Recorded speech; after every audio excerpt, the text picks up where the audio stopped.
Gabi joya an trong traya an sual na te an hoi san chua vana trăng in kalau ngai thanga an sual na chung ngai dam nga an ran chu kati dam le ang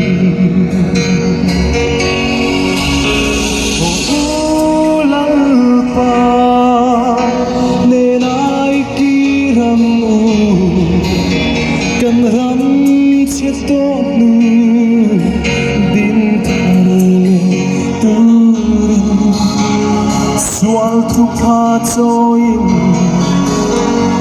ama belang lalpan min kove atena kirang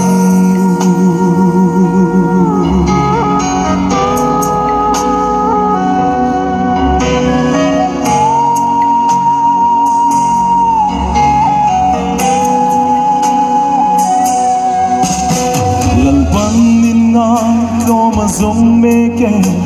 ama chan tu ral do si pai chale huai sen azong na indo na pa indo na ni ne na tulal pa ta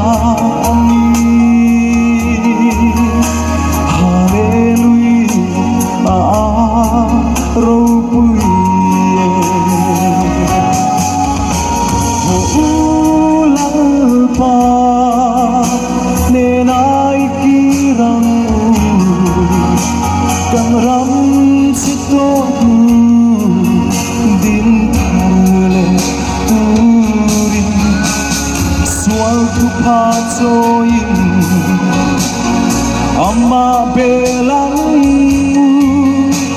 lalpan din kove antena kirang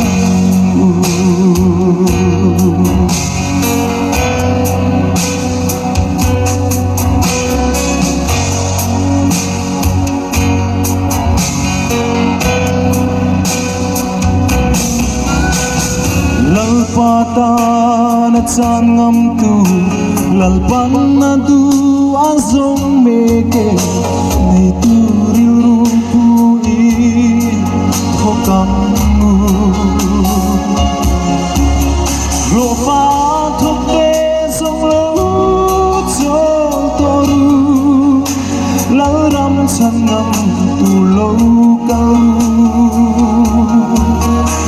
ne na chu kan la chang nghe yam lalpa ne nai kirang kan ram che to dim tharle turin sual tu pha choin ama belang lalpan min kove antena kirang lalpan min kove antena kirang